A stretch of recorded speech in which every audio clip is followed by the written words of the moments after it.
这对情侣正想做顿饭，大门却突然有人敲门。男人打开门，光线虽然幽暗，但能看得出是个金发女孩。他问塔马拉在不在这，查理摇头说你找错门了。女孩又问了一次，查理再三确认没有，他才依依不舍地离开。走的时候还说了句再会。起初他们只是纳闷，这么偏远的地方也会有人找错门，却没想到即将经历一场恐怖的追杀游戏。而更可怕的是，这是根据真实故事改编的电影。这是父亲留给查理的老房子，小两口因为回老家参加朋友的婚礼，要暂时在这住一晚。由于刚刚丽莎拒绝了查理的求婚，现在两人的心情都不太好，查理便开车出去兜兜风，双方借这个机会冷静冷静。丽莎其实深爱着查理，只不过她还没准备好步入婚姻。她尝试着戴了一下查理送的戒指，看了一眼，感觉还是恐惧婚姻。正当她想摘下戒指时，大门又一次被敲响，只有敲门声没有叫声，外面的人肯定不是查理。丽莎贴近房门问是谁，没想到对方又一次问塔马拉在不。 You already came by here. Are you sure? 丽莎只觉后背发凉，没有再回应对方，而是悄悄地拧上门锁。偌大的房子十分安静，丽莎总有一种不祥的预感。她检查了一下窗外，确定没有外人才松了口气。此时壁炉的烟雾越来越大，丽莎连忙将烟囱口打开，但浓烟还是让烟感器响了起来。她只好爬上去拆下烟感器。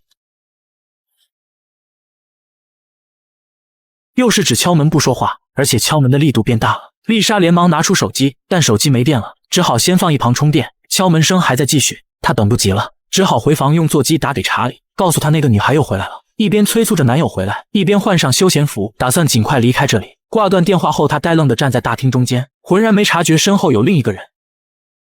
面具人十分淡定地看着丽莎，看着她走到橱柜拿杯子喝水。丽莎连忙拿起一把水果刀防身，她一步步地向大门靠近，却猛然发现刚刚还反着放的烟感器居然被翻过来了。她终于意识到家里来了其他人，她想报警，却发现电话已经被偷走了。四周还不时传来叮铃哐啷的声音，一会是敲门声，一会是铁棍划过地面的声音。她提心吊胆地朝着声音的方向走去，掀开窗帘那一刻跟面具人撞个正着，吓得连忙躲回到了屋里。而此时大门也被人给打开了，丽莎只好跑过去关门，没想到门缝又冒出另一个面具人，不知如何是好的，她只好跑回房间，想要躲进床底，但床底太窄又钻不进去。敲门声和撞击声仍在不断，六神无主的丽莎也不知道在干啥，将台灯给拆了下来，还因此划伤了掌心。突然间撞击声停止了，取而代之的是步步逼近的脚步声。丽莎盯着房门，紧紧拽着刀，不敢有半点松懈。所幸只是查理回来了，她告诉查理有面具人，而且还有一个进了屋里。查理以为只是恶作剧，女生胆子小才会吓成这样，但为了让丽莎放心，他还是提着刀全屋巡视了一番。确实是没看见屋里有别人，但他们完全没察觉壁炉里正燃烧着丽莎的手机。随后他们来到最容易藏人的地下室，但这里也没看到面具人。丽莎爬上柜子往窗外看去，查理也跟着爬了上去。查理认为他们一定是想要点什么，不然不会有人这样子盯着自己，所以他想出去谈谈。话说到这，他又想起自己的手机落在了车里，无论如何都得出去一趟。丽莎劝查理不要出去，因为家里已经进来了一个，还把他的手机给拿走了。而就这几句话的功夫，一转眼面具人又消失了。查理还是坚持出去拿手机，却万万没想到车玻璃被砸碎了，轮胎也被扎了。而正当他在杂物里摸索手机时，身后有人摸了他一下，吓得他炸了起来，但转身又没看见其他人，直至下车后才看见面具人远远地盯着他。 What do you want? 此时森林有人影一闪而过，再回过神，远处那个面具人也不见了。查理巡视了一番四周，并没有再看见面具人，但四周不时传来的怪声还是让他感到害怕。他三步一回头地往屋里走，就连进门前也要背对着走进去。而当下还不是最恐怖的，最恐怖的是他发现他的手机被放在了钢琴上，是面具人帮他放的。此地不宜久留，两人当即决定驱车逃离，却万万没想到车子刚启动，第三个面具人就驾车出现在后方。一回头又看见白色面罩人站在前方，两人都还没来得及做出反应，皮卡车就猛地撞了上来。他们不得不快速跳下车，暂时躲回了屋内。查理想起了老爸打猎用的枪，在柜顶拿出了未组装的枪杆和枪头。两人想躲回到房里守株待兔，没想到房的窗户上写满了哈喽，显然面具人也来过这里。而就在查理检查厕所里有没有人时，外面的人突然朝窗户扔泥巴，巨大的撞击声吓得他们连连后退。查理冲进衣帽间翻找出子弹，然后快速组装好猎枪，装上子弹。本以为有枪在手就有胜算，却没想到因此犯了一个最不该犯的错。查理打算让丽莎开门，而他则快速击倒面具人，却不曾想突然一个斧头破门而入。见对方来势汹汹，查理立即上膛冲大门打了一枪，砸门声这才消停了下来。事到如今，他们也不敢贸然出去，只好躲回房里守株待兔。只要有人路过门口，露头就秒，只要撑到天亮等接自己的朋友过来，就有逃出去的希望。可面具人显然不是第一次作案，他们很享受这种他在明我在暗的游戏规则。现在他们并不着急杀死这对情侣，而是在外面放起了音乐。愉悦的乡村音乐和两人紧张的情绪形成鲜明的对比，使得整栋房子的氛围显得更加恐怖。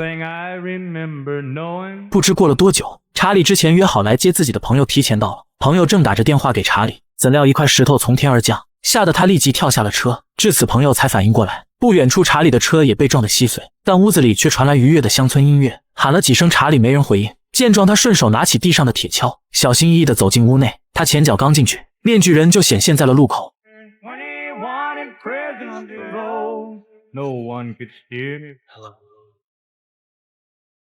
还真的是露头就秒。查理回过神来，对方好像没戴面具，心中顿时有种不好的预感。爬出去一看，没想到是好哥们。冷静了一会后，查理的情绪由悲伤变为愤怒，壮着胆子走出大厅，决心跟面具人拼死一搏。他让丽莎找地方躲起来，他闯出去到车库找无线电求救，不然没有别的办法能出去了。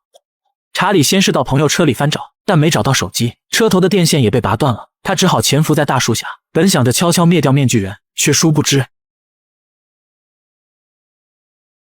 丽莎等了许久不见查理回来，便出门小声喊了一声查理。外面一片死寂，摇晃的空秋千显得分外恐怖。他想了想，不能再这样等下去了，于是乎快步地朝车库方向奔跑，途中还因为踩坑摔伤双脚，只能匍匐爬行。万万没注意到面具人就在后面，不过面具人还没玩够，不会这么快对他下手。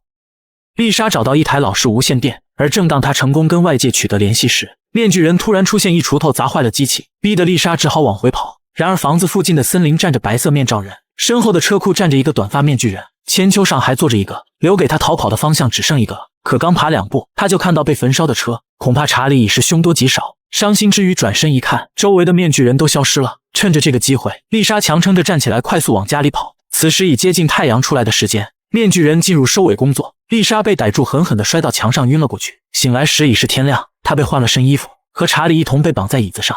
Why are you doing this to us? Because you were home. 恐怕两人也离死不远了。查理看到丽莎手上戴着求婚戒指，听到她亲口说我爱你，也算是临终前最幸福的事了。面具人逐个地摘下面罩，看来是打算灭口了。丽莎苦苦哀求放过他们，但面具人没有理会她，镜头转向屋外，只听见里面传来一声声惨叫。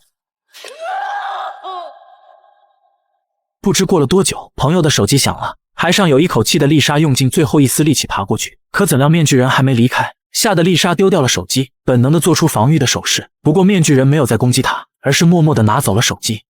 不远处的小路上，两个孩子正在派发教会的传单，面具人的车突然停在路边。Can I have one? Are you a sinner? Sometimes. 没多久，小孩哥路过老房子，烧焦的汽车和破烂的大门勾起了两个孩子的好奇心。